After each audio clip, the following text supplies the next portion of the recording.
Welcome, idiot chicken boat snacks, to Geek Salad Retro Movie Reviews from the Geek Salad Podcast. I'm Andy. And I'm Mike. And today we are we're starting April with our Disney month. For the next 4 weeks, we're talking a Disney movie apiece. Today we are talking about one of my personal favorites, 2016's Moana. But Mike and I are not making this voyage by ourselves. No siree. No siree. We actually have a very special guest and someone I'm very, very excited to have on this show, Mr. Jesse McAnally from the Musicals with Cheese podcast. I'm sorry, I'm never used to people saying my last name correctly on the first try. It's great to be here, though. I slowed myself down to say that because I'm like, I look at it, it's like McNally? McAnally? That's how it's spelled. It's sad. But Moana! Moana. So, Jess is on a podcast that I discovered last year, as I mentioned, called Musicals with Cheese. Jess, want to tell us a little bit about your show? Yeah, I describe it as the working man's musical theater show. I tried to design it so that anyone who just doesn't know much about musical theater can just pop in one episode and be like, all right, I at least have one person that only kind of knows what's going on. It keeps me grounded from getting too deep into things because I gotta keep it relevant to the layman. So that's the show, basically. You're not gonna have the snobbish, more intense feelings. It is going to be a layman talking about musical theater in its own way and comparing the difference. I see a lot of people I know in your partner, Andrew, on that show when I see a lot of that when I try to describe musicals or even really simple musicals. My wife just did Mamma Mia last month, and just trying to describe to people, yes, it is an ABBA musical, but it's not super cheesy, tacky ABBA, except for the very end. It kind of is. It is, but it's, it was more fun than I think I was expecting before. I only had the experience from the movie, so I didn't know what to expect other than Pierce Brosnan's terrible singing. I find it charming is the sad thing. It isn't good singing, but I'm watching it. It's like a train wreck where it's I'm enjoying myself. He's got a license to kill. A tune. So yeah. I should mute you for that one. I'm sorry, Mike. Do you like his singing in Mamma Mia? I never watched Mamma Mia, the movie. Oh dear. Yeah. So Mike is my Andrew when it comes to this kind of stuff. So anyway, we are definitely talking about Moana. The reason why I wanted Jess on this show was back, I think it was in November. I had to drive for a family thing all the way to Rhode Island, and I noticed that they had an episode on La La Land. And I have a very distinct, I'm just going to say, hatred from La La Land solely because City of Stars beat out How Far I'll Go at the Oscars. And from here on out, I have a blood vendetta against those guys whose names I will... Jess, whose name? What are their names? Because I don't remember them. Ben Pasek and Justin Paul. Okay. So anything and they Justin do... Hurwitz. They're dead to me. They're both dead to me. Last Showman, dead. Dear Evan Hansen, not even going to try. Oh my God. Your review of Rent was one that I was just I want to hug both of these guys right now. And the Dear Evan Hansen one was very close because my daughter will be of high school age when the public rights come out for that. So, so anyway, we've talked enough musical theater. Let's talk about Moana. Mike, I'll start with you. You saw this on opening night, didn't you? I did. Nice. And I saw it opening night. I left the theater. I was driving home, and on my phone, I went on and bought the soundtrack. Excellent. And then actually, I was maybe a week later or so, I went down to Solomon Pond Mall, which is about 45 minutes away from me, because I was buying a ticket for another movie. I was like, I'm down here already. Let's go watch Moana again. For the moment, I just went in and watched Moana again. How about you, Jess? When did you see Moana? Very similarly, opening night. first thing because it's a Disney movie. How often are you gonna see them? Like it's like a really good Disney musical because it's better than like the Wreck-It Ralphs and like the Home on the Ranges we were stuck with for a while. So I was really excited. I'm like, okay, Lin-Manuel Miranda. They got Musker and Clements back from like the Renaissance age. Like, so it's gonna be like a classic Disney film, and I was not disappointed. However, like I never thought about it much. Like I would hear the song, and be like, "Oh, you're welcome." Like, "Oh, that's great," but I wouldn't. I never like came back to watch it until like today. Oh, well, thank you for doing research. I also it's not a critique of the film. I want to say that it's not because it's bad. Right. I saw this also in the theater, but I think I saw it like about a month after it came out. I think like this came out around Thanksgiving, right? Yeah, it was early November. Yeah. Okay. Yeah, we didn't go see this until like I think 2 days before Christmas. And I only remember that because it was my day off and I got stuck at work for 3 hours. That stupid Yankee swap. Mike and I used to work together, so he remembers that Yankee swap very well. Yep.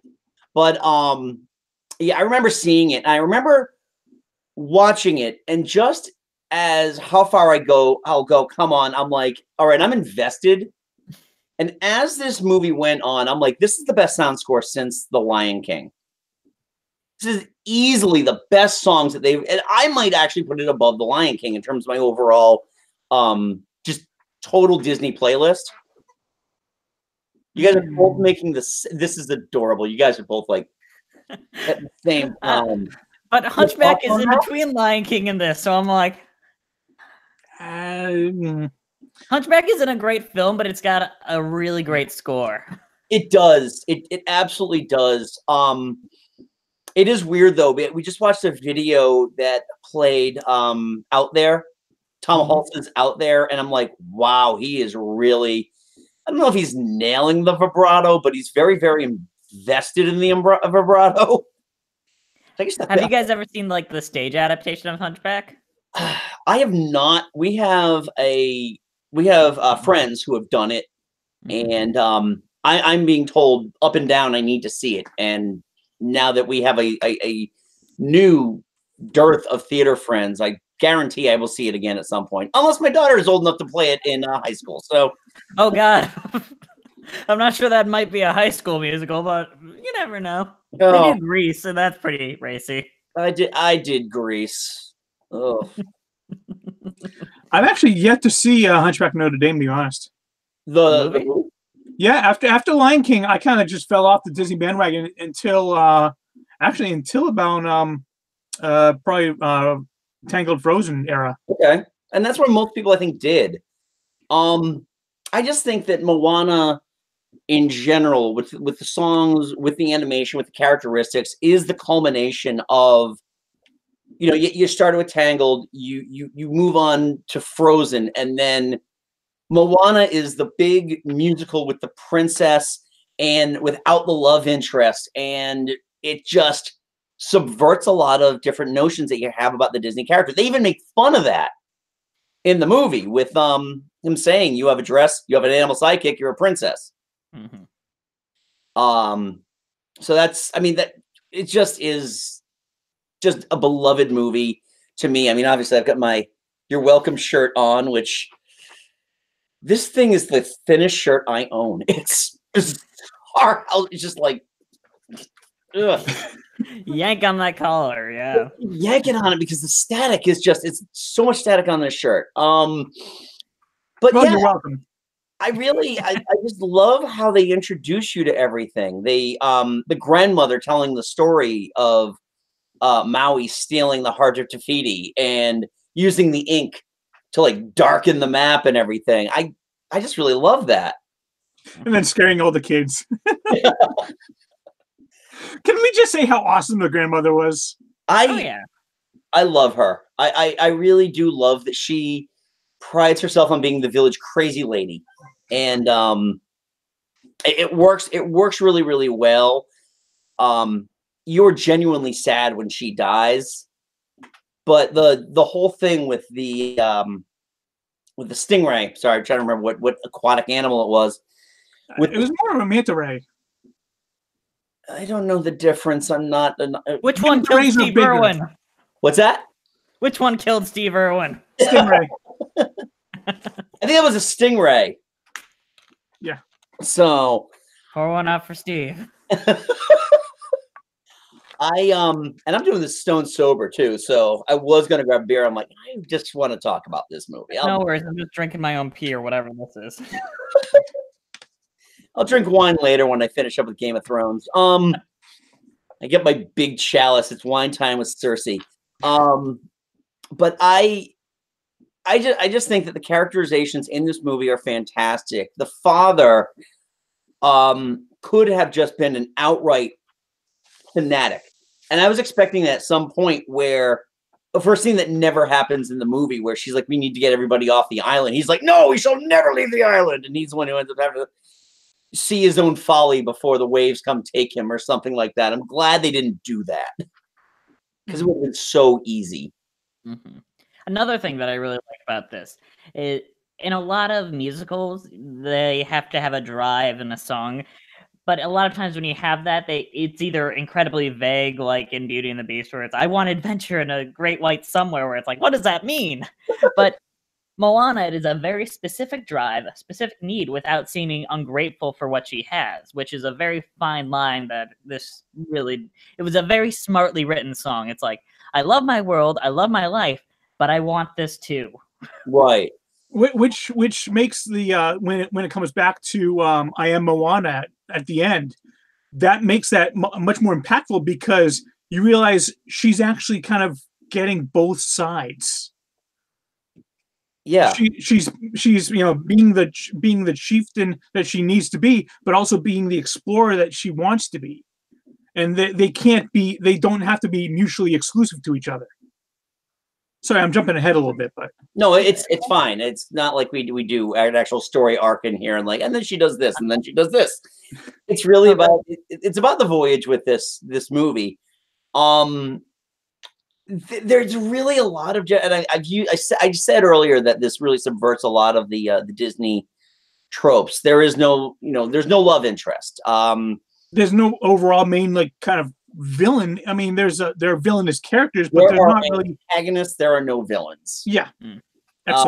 Which I will get to one of my favorites in a few minutes. And it's not the Kakamora, even though they are adorable. Adorably awful. Adorably scary. I feel like I'd seen them somewhere else before. And it was just like that familiarity and still being like these terrifying little dudes in coconut shells shooting poison darts. That whole Mad Max sequence was brilliant. I'm assuming through mouth holes that they had to drill into the coconuts too. I don't know how that works. I don't know. Don't think about it too hard. My head will explode. It's been a long day. Maui. Maui is a character. He's just so much arrogant fun. I really feel like Dwayne Johnson sells this role more so, I think, than any other role he's played up to this point, especially, being the box office Viagra that he is now.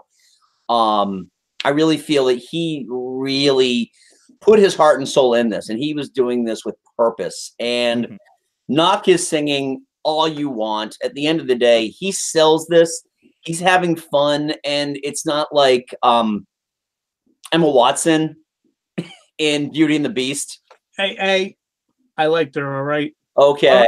In Prince of Egypt, that's kind of like more like, who let you do that? Yeah.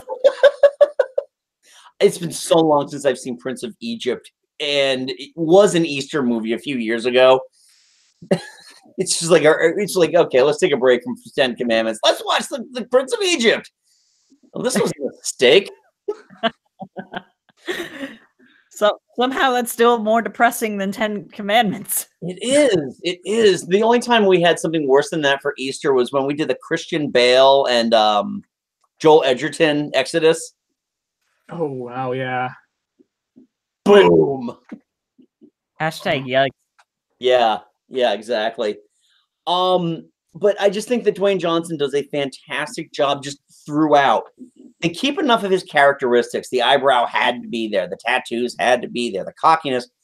had to be there, and he just really rocks this role, and I want to see him do more with like video games and with animated shorts and stuff like that. I want to see like some terrible Moana 2 directed DVD release that they just managed to convince his agent to get him on board for, or have Dan Castellaneta do it. That's a deep cut. That is a deep cut for all us Aladdin fans. Actually, I mean, you mentioned Aladdin, but much like the genie, like Robert Williams infused so much of himself in the genie, I really feel like they kind of rewrote or allowed Dwayne Johnson just kind of play with the role as much as he wanted, because there was a lot of The Rock infused into Maui, and I don't think it was the other way around. I think it was, once they cast The Rock, I think they just said, have fun with his character, make it your own, because there was, you could not really discern Maui from The Rock. I think they were really kind of one and the same, but at the same time, two different characters. Yeah. I've seen some of the behind the scenes stuff with him in the sound booth, and he looks like he's having a blast. And I know that they tend to animate around that. They do the voices before they do the finished animation. So I know that was really it really just looked like they took as much as they could from him and infused that. Shall we talk about my favorite villain, Jermaine Clement as Tamatoa? Why is it so quiet all of a sudden? Oh no! Do we not love Shiny? Jess, please. I have no problem with Shiny. No, I don't have anything negative to say about it, but I also don't have anything intensely positive, like, leading to say about it. No. It's a wonderful pastiche of David Bowie. Are you familiar with Flight of the Conchords? Oh yeah, I love Flight of the Conchords. Okay, because I did. The second I heard that, immediately Bowie, the Bowie song, Bowie's in Space, that one came up, and I'm like, this is perfect casting. This is 100% perfect casting. I love the fact. Oh no, go ahead. The problem isn't really with the song as much as it is with the lack of tension with the scene. I think it's played a little too fast and loose with the comedy there, that it's kind of like the tension isn't felt there, and I kind of felt more like tense with the coconut creatures. As weird as that sounds. I'll agree with that. Within the song, he threatens to eat. He threatens to eat Moana. He threatens to kill Maui. But yeah, you're right. The tension is serious villain with that. Did I freeze up, Mike? Just for a couple seconds. All right. So yeah, I mean, I agree with Jesse on that. That the tension isn't there. The song is just, it's an amazing song. I mean, anybody who on their YouTube channel, unfortunately, we don't do the editing to do this, but anybody who uses that in song form clip deserves my respect. I think Diva does it on Musical Hell, and I think Lindsay Ellis might use it as well. But I watch so much YouTube. I watch more YouTube than TV. I don't even know anymore. I love the fact that the song just like, it kind of just pops out of nowhere. I mean, all along you had like, the songs had been consistent in theme and in tone, and suddenly, boom, we've got Bowie. Yeah, and then afterwards it goes back to this same. So it's a standout because it makes a kind of movie stop, and it doesn't really make sense with the rest of the movie, but at the same time, it's just so bombastic and so in your face that you're like, I don't care, I'm going with it. Right. Just take a second to talk about Lin-Manuel Miranda's songwriting on these. It's interesting because outside of the rap in You're Welcome, none of it really feels like a Lin-Manuel Miranda song until you hear him sing it. And then all of a sudden, this is perfect. The soundtrack has outtakes of him singing most of this stuff. I'm sorry, Jess, you were saying, so I cut you off. They do sound like his songs when he's writing the ballads for women. Like it sounds a lot like Burn, like not in and Breathe from In the Heights. Like all those feel very at home with How Far I'll Go and I Am Moana, as well as the grandmother song. The only one that feels more like his hip hop sensibility is the Maui song. Right. In All fact, of them do feel like him. Like none of them feel like out of his oeuvre. right.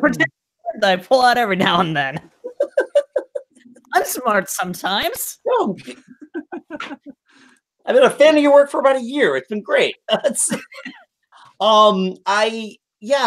He's such a fantastic songwriter. And again, a reason why I was so upset. I guess we're talking about songs now. A reason I was so upset. Dude, this is what we do. We are as freeform as they get. How Far I Go is such a beautiful song that I just ground my teeth when it lost the Oscar. And when I saw it on the screen, I was like driven almost to tears. It's like those trigger things that sometimes you just hear something and you're not sad, but all of a sudden you start feeling water in your eyes and you're just like, oh, Jess, you should have seen him just pine over the remix version that came at the end. oh with my God. Alessia Cara. Yeah. There's a rule that most singers need to remember, which is if you don't know the meaning of your lyrics, don't sing the song. And I really feel like the Alessia Carrera version of it is just like words, words, words, words, words, words. I'm saying these words. It's just, I mean, the You're Welcome, and also at the end of the credits was better. Who did that? That was, I don't have it here. Oh, come on. Oh, that's bullshit. They didn't put it on the soundtrack. Hold on. You got camera like you're in the office. Yeah. Time break somehow. Yeah, exactly. This is, you wouldn't know that Mike and I have been doing this for 10 years. I think it might have been Lin-Manuel Miranda.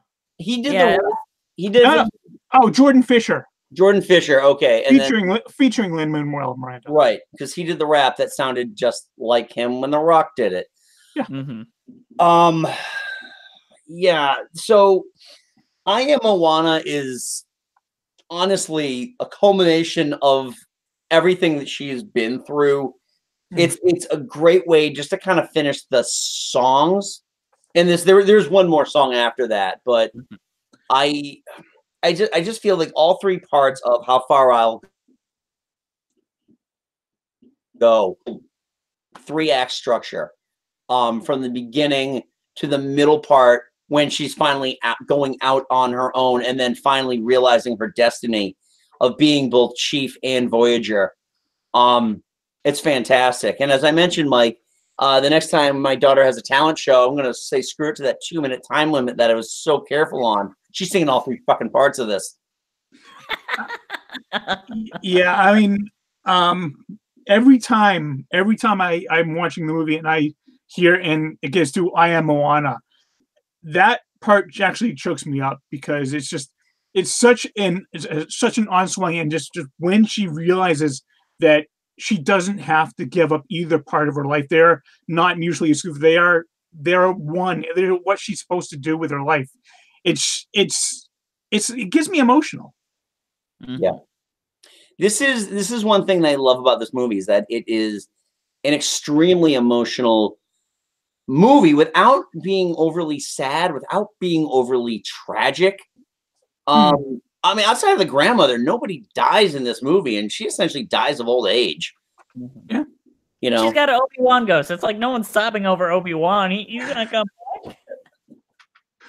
I love that sequence though, where after she talks to the ghost of the grandmother talks to Moana, and all the ghost ships just sail past her, and it's just such a beautiful image. And actually, when it go the flashback earlier to all the boats, we know the way. another fantastic song. Oh, and that is Lin-Manuel Miranda singing in the Yeah. Combined with La Boheme. Boheme. Opetai Fuai. yeah, I butchered that. I can get Jess's last name right, but I can't get these guys' names right. Go figure. If I had a nickel for every name I've said wrong. Oh my god.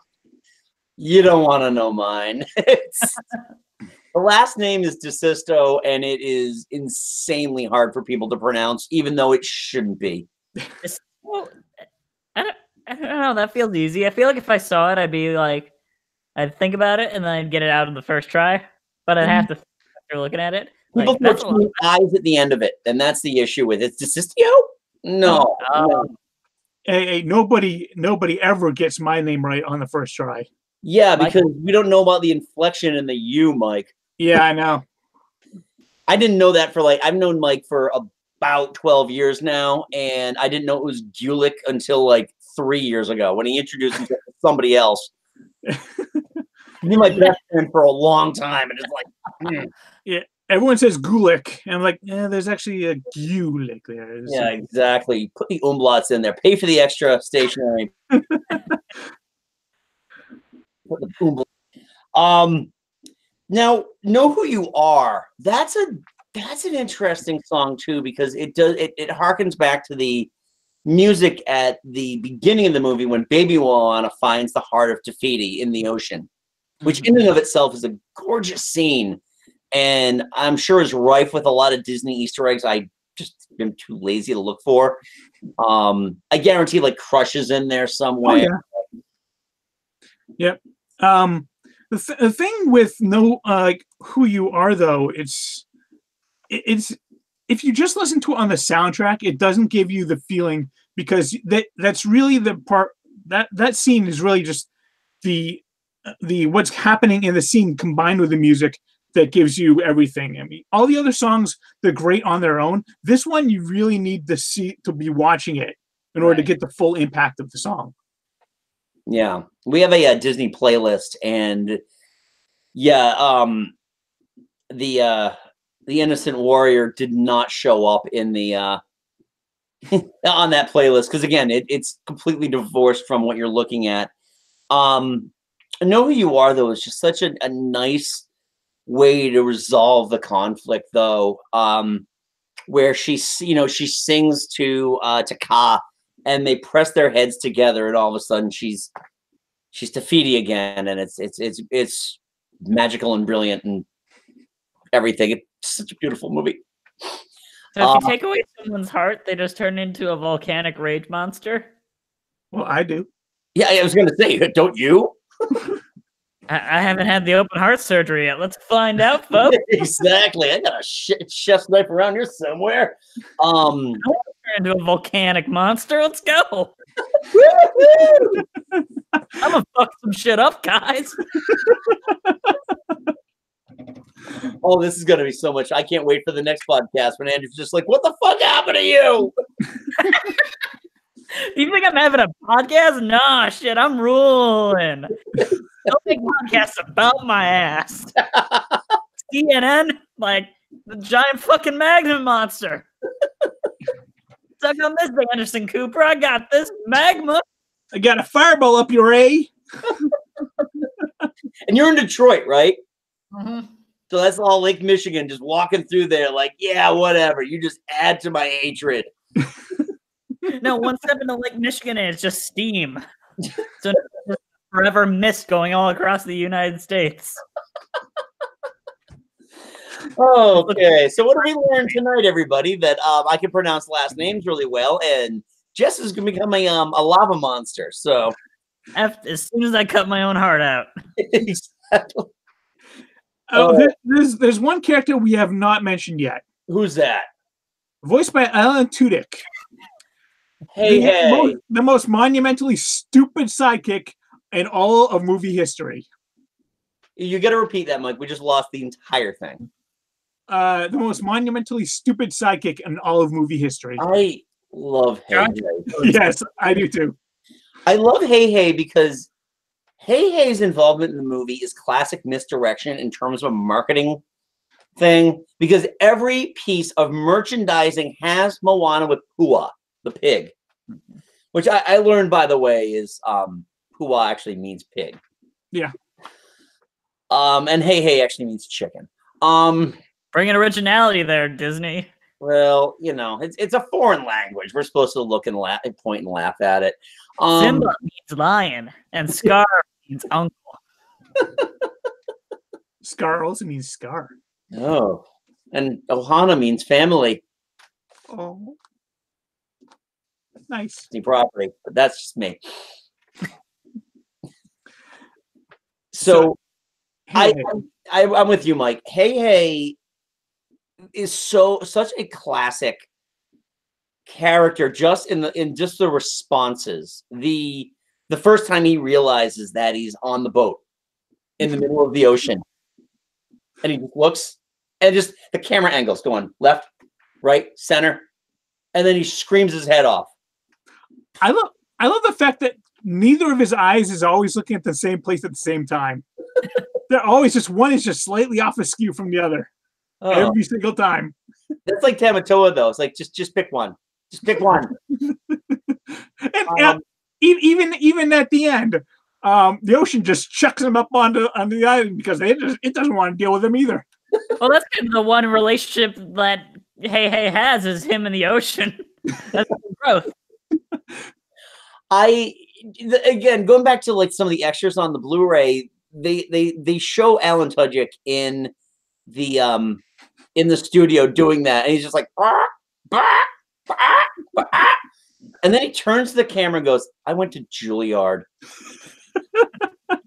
Because that's Alan Tudyk for you. That's why he is a Disney animated staple. That is why he's Disney's Ratzenberger. Yep. He's so great in everything, and you know, eventually, actually, Mike, we'll be talking about him when you do your Disney your Disney pick. Yes, we will. Yeah, or he's Duke Weaselton. That's Wesselton. Oh wait, no, it is Weaselton. It is Weaselton. It's Duke of Wesselton in Frozen. I wonder what he was supposed to be in the Jack and the Beanstalk movie that never got made. Oh. Remember that? Remember when that was going to be a thing? There is a very funny thing about that, Jess. The term gigantic, they were gonna call it gigantic. And some of the promo materials that they did before they completely scrapped the whole thing were using the Pixies song Gigantic, which is about clandestine interracial sex. Looks into camera like Office. And that was like, oh God, Disney, phrasing. Listen to some lyrics before you pick a song. It's bad. That was the only Disney movie I was kind of interested in, like that was on the horizon, and now I'm just like, okay, I guess I'll see Frozen 2. Actually, that Frozen 2 trailer I thought was fantastic. I really enjoyed that. Frozen 2, we're X-Men now. Why the hell not? Well, honestly, they've been drawing X-Men comparisons since the first movie. I mean, that's what the parents should have done. Instead of locking her in a room like a bunch of psychopaths, they should have just sent her up to Westchester County, New York, with Charles Xavier and the rest of the mutants. Elsa would have ended up with Magneto. Let's be fair. We all know where she would have ended up. That's true. Actually, if the stories I'm hearing are true, then she would have ended up with Polaris. Oh, yeah. Well, we don't know about that yet, but yeah. We'll see if Disney pulls the trigger. It'll be very intriguing if they do. Okay, end of Frozen. Ending of Frozen. Nick Fury comes in and is like, we'd like to talk to you about the Avengers Initiative. And then that is phase 4 of the MCU, mixing all the like animated Disney films. Well, we've learned never to leave a Disney movie until the credits are over, unless it's Star Wars, which we just stay for anyway. But yeah, I would honestly probably, I don't know what I would give for it. It wouldn't be like something I wouldn't like give my right eye or anything like that for, but I would like to see that. I would write a very very positive tweet, I guess, is what I would do.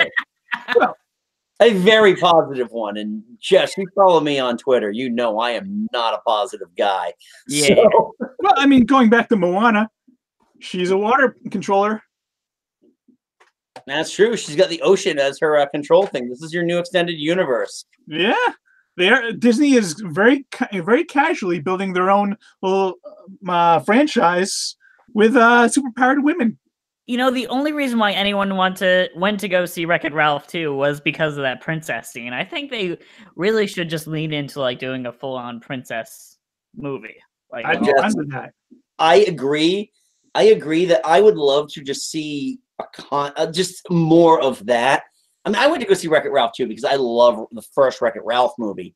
But yeah, that scene did steal that entire movie. Mm-hmm. Noticing there's Darth Maul behind you, and I'm sorry, that's just all that my focus is on now. Oh yes, Darth Maul. This is my little shrine. I don't have much, but I do have a lot of Funko Pops. So and Belle would be the Professor X. The entire thing. I apologize. No, it's okay. It's okay.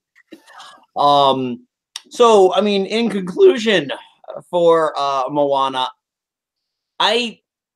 let me ask you guys a question real quick. Just for people who are not like Disney super fans, like myself or like Mike. I don't know what level of Disney fan you are, Jess. Would you consider yourself to be like a big Disney fan? You have your certain areas that you love about Disney, or is it just like when the movies are good, you'll love them. When the movies aren't good, you're not going to hold it against Disney?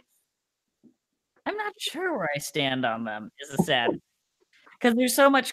When you say Disney, that's so big a thing now. Yeah, I mean, I guess because to me, again, I'm just old. When I think Disney, I just think the animated movies. I'll lump Pixar in there just because they're technically Disney movies under a different banner. I still don't say, Disney is Star Wars or Disney is the MCU or even Disney is Muppets.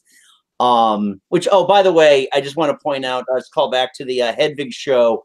I had totally forgotten that I agreed with Andrew on the Rainbow Connection, and I'm now an atheist. So, thank you. Wait. No, I was the one that said the Rainbow Connection means there's no. Okay. All right. Thank you. I have lost all my faith in God now, and I've denounced him. I mean, I'm not supporting that. Kermit is. You're all being lied to. You're all being lied to. Baby killers. Just for me, I mean, I'm just such a Disney nerd. Because I've immersed myself in the history of it. The TV shows. I'm going to Disney World next month. I am just all about the mouse. So with this particular movie, I know I love it. I know a lot of like Disney diehards who adore this movie, but then like casual Disney viewers haven't even seen this one for some odd reason. This one slipped under the radar. Well, it wasn't like the super success that Frozen was. It was or Zootopia, which was released earlier in the same year. That movie made $1 billion. Which one at the Oscars was that? Zootopia one. He's frozen again. And he's got a great face when he's frozen too, because he's that off his face again. Zootopia or Moana? Yeah. It's. I mean, between you two, which do you like better, Moana or Zootopia? I like Moana better, Mike. It's tight, but I think I like Moana better as well. I just, as somebody with a family, everyone in my family just holds this movie to their heart. They adore this movie. I mean, my kids like Zootopia. My daughter likes it more than anyone else in the family. I really liked it too. My wife is indifferent about it.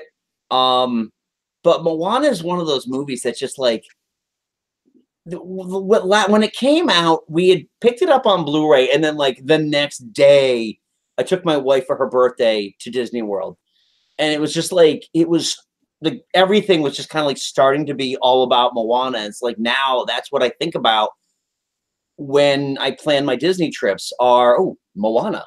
She's not there. She's not a meet and greet, but I'm definitely going to do something with Moana involved in it. Yeah, for me, Moana just it harkened back to that classic Disney feel, but it also felt new and modern and fresh at the same time. So it got that nostalgia, but it also got the like these are good songs. This is awesome animation. These are solid 3-dimensional deep characters. It just clicked all the boxes for me. You could say it's a story that's been told a million times, which is true, but it told it so damn good that I didn't care that I'd seen it before. Absolutely. Mm-hmm. Absolutely. It felt more like an adventure film. It felt more akin to Indiana Jones than it did to, let's say, Snow White, which I appreciated. I like there is a great deal of adventure in here. There's also a great deal of just more just the type of comedy I like. I'm not much of a slapstick guy, but there are certain things like when Maui jumps down that volcano to go to the land of the monsters, and you just hear him, he makes his war cry, and he goes down there, and she just looks, and then like a good solid 15 seconds later, like, I am still falling. And it just seems like this movie, you can tell when a movie is made and everybody involved is having a good time making it. And that's that thing about this movie. This movie really makes people like making movies. And Hey Hey was obviously the comedic relief, but they didn't rely on him. He was just always there to chime in occasionally with a funny thing, but when you weren't really dealing with Hey Hey, you didn't mind the fact that he was just there. Right. He was comedic without being annoying, which doesn't always happen in Disney films or any films, beyond that matter. Right. He wasn't the non-talking raccoon in Pocahontas. Or the gargoyles in Hunchback. Oh my God, no. Oh, so Are we glad we're past the point in Disney movies where they just hire the comedian of the day to just do shtick while the adventure's happening? We're beyond that now. I'm very happy about that because I used to manage a video store, and that was like all of them. Except with the live action where we got Will Smith as a genie. So, hey, I like that last trailer. Actually, I liked all the trailers, but the last trailer was actually pretty good. A little closer for me. How about you, Jess? What do you think of the Aladdin the latest Aladdin trailer? It has a writer who I really like, John August. I don't know if either of you guys listen to the Script Notes podcast. I don't, but I will be willing to give it a try. It's great, but he was mentioning on it he had written this really intense, very different screenplay for Disney's Aladdin, and it made the executives cry at the ending of just his pitch. And by the time it got filmed, the director had changed all of it, and they basically just remade the first Aladdin movie, scene for scene. And he was, I guess I'm proud I was involved with this. I'm like, if that's what the screenwriter's saying, I'm a little worried. I'm hoping that there are more elements from the stage musical, the Broadway musical. At least if they're going to pad this thing out a little bit to give it a little bit more of the composers writing new songs. Yeah, Alan Menken is writing a new song. No, it's Pasek and Paul and Alan Menken. Oh, you know what? You're right. And I remember screaming "fuck" through my headphones when I was listening to that. So, damn it. Lin-Manuel is collaborating with Alan Menken on the upcoming Little Mermaid remake. So it all comes together because 90s are here again, kids. Remember the 90s? They were almost 30 years ago. At least with Lion King, the one new song is still written by Elton John and Tim Rice. Yeah. And officially the last one I'm looking forward to seeing. So I guess that was Moana. You're welcome. You're welcome. Yes, exactly. you know, I really do like this. This is just a tough movie just to kind of like talk on a critical standpoint, to be critical about this movie. I mean, Jess brought up a very good point that I'm still like, how dare you when you bring up any flaws in this movie? And it was like, it was totally reasonable. It was a totally reasonable thing to point out. And I'm still like, okay, I'll grant you that. I will grant you that. Still, the movie is flawless. So I really enjoyed that. So Jess, thank you very much for joining us. Why don't you plug your pluggables, man? Oh God, that sounds vulgar. Oh man, I hear like 15 other podcasts say that, and I never thought it sounded vulgar. Okay, what do you have to promote, my good man? A pluggable we for aside from okay, all right. I do a podcast called Musicals with Cheese. We post every Friday, and we're trying to do 2 a week nowadays. We're trying to get a couple bonus episodes out there. So come check us out on iTunes, Spotify, Stitcher. We also have a Patreon, so if you want to give us the money, like just throw that our way. Yeah, that's all I got to plug out there for the moment. Okay. I do also want to point out too that Jess is a very talented filmmaker. Are those videos on your YouTube channel? Yes, they are my short films. Yeah. Okay, excellent. I'm going to put that at the end of the show. A link to their YouTube page. So please subscribe to them. My Fridays are brighter because I get my musicals with cheese. The day before I get my Behind the Bastards, and on Fridays I get my musicals with cheese. It's a very, very nice way to start my non-existent weekends. You're a father. You don't have weekends. No, I work retail also, so I don't have weekends. You just don't have days, is what you're telling me. Today was my day off. Today was my Saturday and my Sunday. So, so anyway, Mike and I host a little podcast called Geek Salad. We are your full nonstop one-stop shop for all things nerdy. We talk about movies, we talk about music, we talk about video games and TV and all sorts of different things. We Mike, how are we doing on that Disney animated character show? Yeah, Mike. We're going. What's that? We're going. Yeah, Mike, how we doing? I'm it's trying to find just the right clips for each of the characters is not as easy as I thought it would be. Okay. So we have our upcoming episode will be our classic Disney characters show. But you can check us out at geeksalad.podbean.com. Download the Podbean app. You can also check us out at iTunes, Stitcher, Spotify, and Google Music. Don't forget to leave a comment below what you thought about the movie Moana. Give us a like.